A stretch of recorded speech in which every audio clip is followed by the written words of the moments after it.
I wrote this after the whole Roe v. Wade decision came through, and I had a lot of very hard feelings, and I didn't know what to do with those emotions, so I put it into poetry. This piece is called Blind Corruption. The grass is greener on the agreeable side. Hold your tongue and shut your eyes. Blind yourself to believe whatever pretty lies. The father figure of the people, do as you're told, or face unjust punishment at father's hand. We're simply a child, unable to defend themselves, forever at the mercy of father's hand. But father is loving, father is strong, father is merciful as compared to all others. But step out of line if you wish to be disowned. The grass is greener on the agreeable side, the shut mouths and closed eyes, the many people forever believing the many lies, the biggest being that one country holds infinite superiority over all others, when in reality it truly is finite. Us against them, the enemy is dangerous. That's what everyone says without taking inventory of their own venomous decisions. Petty wars and closed doors led with sharpened knives and nuclear roars, the conventions that hold simple rules blatantly overlooked and misused, covered by lies, followed by an outpour of burned archives. Paid off generals, officials officially corrupted, riveted social hierarchy with the simple illusion of potential betterment, ancient ideologies, panem and circenses. Long followed traditions of hypocrisy, always ruled by the absolute autocracy. Tyranny holds many forms, maybe not always in the body of restricted rights, but the autocracy gives only to take. A pretty illusion. Look at the sunset as they pull the trigger held to our necks. Ruled by the minority of the majority, the true majority and the true minorities always get the short straw. The people supposedly in power hold only an illusion, forever discriminated against by the minority of the majority. When an old man tells a young woman that she must do this and that, and she can't disobey without chance of facing prosecution, this is when we, the sons and daughters, children of mind, question the authority, and with that come protests. With that we grow out of the misguided ideals and ideas of our outdated, old, misogynistic government. The grass is greener on the agreeable side, the side with the shut mouths and closed eyes. But our ears can open to hear the truth, if only we wish to hear it. That maybe Father isn't merciful, that Father makes mistakes, that us as humans are created equal. The enemy is not dangerous. This enemy may be a brother, a mother, a sister, a father. We are someone else's enemy too.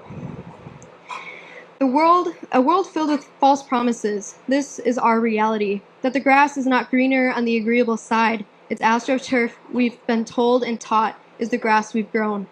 But it's manufactured. It's fake. The grass is greenest when we awake.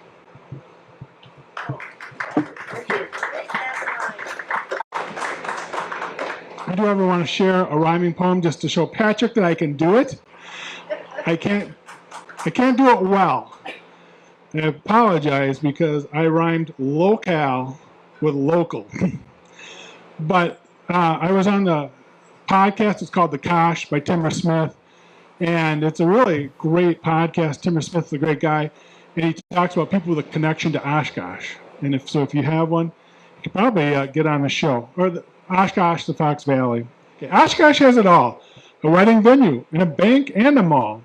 A neighborhood bar or two where you can throw back a few. Our city is working class, but it can dress up and be posh. And let's talk about this contrast on the podcast, The Kosh. Oshkosh has a storied past, so spin your yarn on Timber's podcast.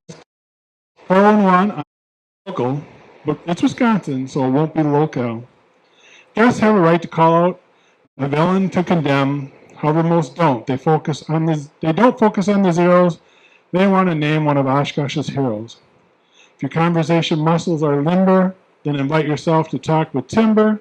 Have a conversation on the Kosh podcast. You'll be amazed how the hour will go fast.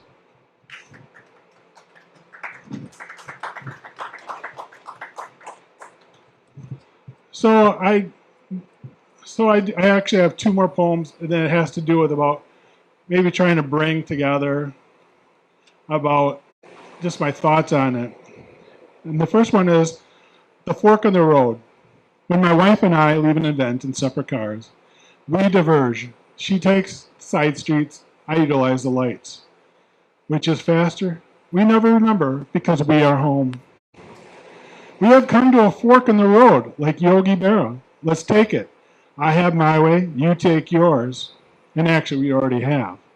But remember, left or right, we have the same destination. Can we get there taking opposite roads? Perhaps not. However, we won't get anywhere pulled off past the shoulder, pointing fingers. Donkey or not, we are not sheep. We all want better for all. Maybe not everybody.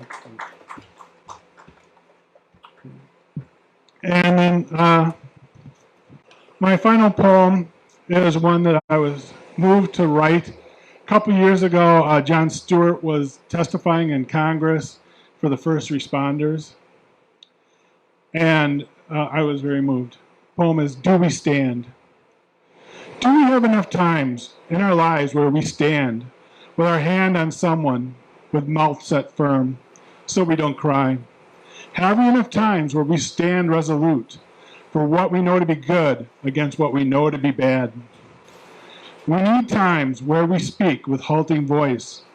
Those times, impossible words come to us. It's a matter of forming them, not backing away. From the podium, from the office desk, from the kitchen table. We're at an open mic, right? Okay, one last pitch, and that is, we have a Facebook group, the Oshkosh Poet Laureate of Oshkosh, where you can come and just, people can post poems or just talk about poetry or whatever they want.